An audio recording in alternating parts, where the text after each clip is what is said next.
E pra të dashur miqtë e mi, ja ku po ritakohemi sërish me mua Tirona Lilin, pikërisht këtu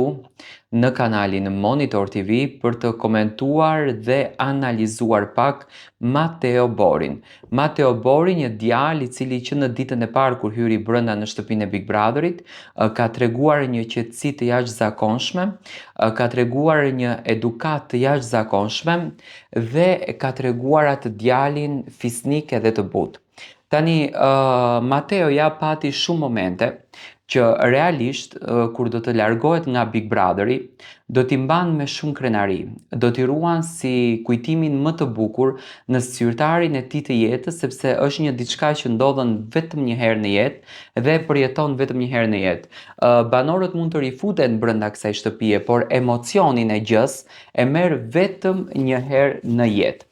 Ka shumë hamencime, ka shumë edhe goditje brenda shtëpisë, kam dëgjuar nga Miri, nga Rogerti, që kanë ndërtuar një bindje që Mateo vjen nga një familje borgjeze, ashtu siç Rogerti ja thotë që babai i Mateos ka shumë para, gëzon një pasuri shumë të mirë dhe është duke investuar jashtëzakonisht shumë që i biri i tij të shkon në finale. Domethënë, po gjuan shumë lek në mesazhe, po gjuan shumë lek në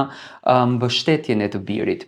Tani, unë dua pak të bëj një analizë. Mateoja, që kur ka hyrë në Big Brother, edhe deri më sot, por edhe në rrëfimin e linjës së jetës së tij, që çuditërisht nuk kishte një rrëfim të linjës të jetës, por ishte një moment që Mateo foli për jetën dhe e takoi të jëmën, Mateo nuk ka treguar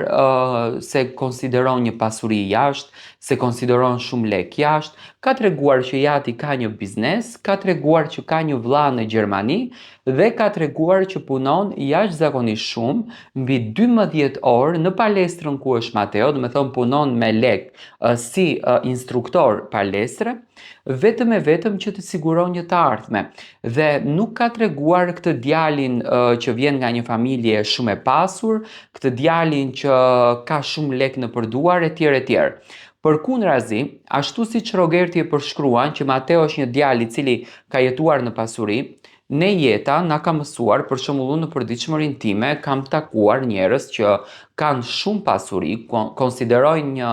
një pasuri maramëndse dhe kanë qenë njerëz koklart, kanë qenë njerëz ignorant, kanë qenë njerëz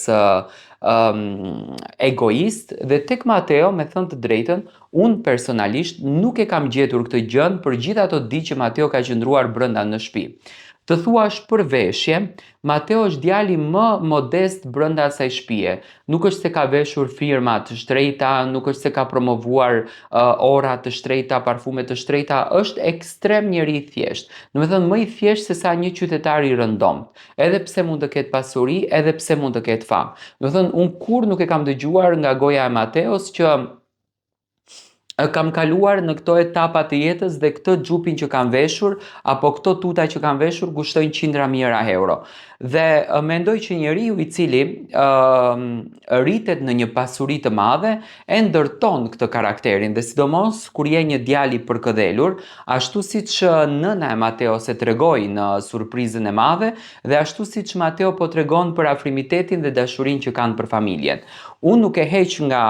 opsioni që mund të kenë para dhe mund të jenë një familje që konsiderojnë një biznes. Unë jam interesuar, kam pyetur në Elbasan dhe t'jatin e Mateo se njohin. Po, është e vërtet, do të thënë kanë një pasuri, është një pasuri normale që mund të ketë një familje e cila ka punuar me ndershmëri dhe ka punuar me djersën e ballit. Por që Mateon e kanë rritur me një kulturë të ulët, kjo nuk është e vërtet. Tani Rogerti dhe Mirja mençojnë që prindërit e Mateos investojnë me para vetëm e vetëm që Mateo të votohet, që Mateo të suportohet dhe që Mateo, do të thënë, të duartrokitet jashtë. Unë them që tek fati i Mateos qëndron krejtësisht e kundërta. Fillimisht një herë Mateo po suportohet nga fansat e tij, nga ato njerëz që e duartrokitën dhe e deshën që në momentin kur Brikena e nxori për herë të parë Mateo në televotim. Mateo suportin edhe vlerat e veta filloi t'i tregon që nga i televotimi. Do të thënë kjo është e para pse e mbështetën Mateon. Në atë kohë kur nuk fliteshte për para, në atë kohë kur nuk fliteshte për jetë borgjeze, në atë kohë kohën kur nuk fliteshte për lukset të cilat i përmendën Rogerti. Së dyti, Mateo mori dashurinë dhe duartrokitjen e publikut në momentin kur mbështeti dashurinë e Brikenës siç Brikena dëshironte që të shkon faza e lidhjes së tyre. Do të thënë Mateo nuk tregoi që mund të jetë një djalë pa kulturë, Mateo nuk tregoi që mund të jetë një djalë egoist, që do të thënë t'ia pret Brikenës atë kërkesën e saj në mes, por ai luftoi, duroi dhe arriti ta merr atë që don, dhe kjo realisht nuk është në kulturën e një djalit i cili konsideron një pasuri, sepse jeta e një djalit të pasur është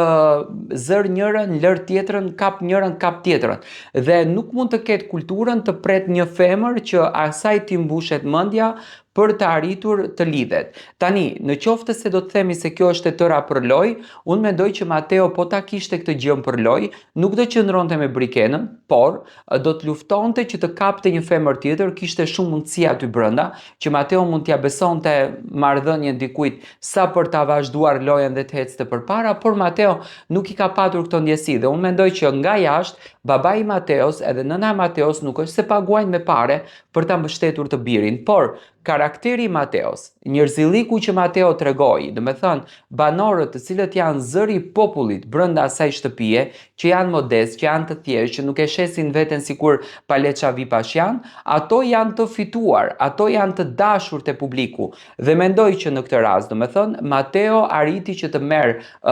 dashurinë më të madhe të publikut, arriti që të merr fokusin më të madh të publikut dhe kjo e bëri Mateon që të jetë i duar trokitur tek publiku shqiptar. Unë mendoj që Mateo e ka marrë këtë fitore, unë them që Mateo ka fituar sepse ka dashurinë më të madhe të publikut. Do të thënë Mateo gëzon audiencën më të madhe të publikut dhe Mateo ndjehet i fituar, ndjehet i suportuar dhe kjo e bën Mateon që të jetë në qendër të vëmendjes. Tani, a do të ketë fatin që të merr kurorën e çmimit të madh? Me patjetër që nuk do të ketë ndoshta fatin që të merr kurorën e çmimit të madh sepse përpara e ka Rogertin, përpara e ka Mirin, do të thënë ka banor që janë zakonisht shumë të fuqishëm dhe kanë luajtur në lojë, por unë mendoj që Mateo ka arritur të merr çmimin e kurorës së qytetarëve duke i dhënë forca vetes së tij në maksimum për ta jetuar momentin më të bukur brenda asaj shtëpie. Unë mendoj që Mateo nuk është se ka përdorur ndonjë strategji,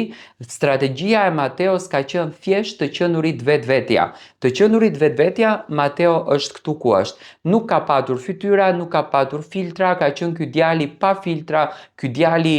pa asnjë lloj, do të thënë, lufte në vete dhe realisht ja ka arritur qëllimit të tij për të qenë në pikën dhe në piedestalin ku është sot. Unë mendoj që Mateo e meriton të quhet një djalë i vlerësuar dhe jo një djalë i korruptuar.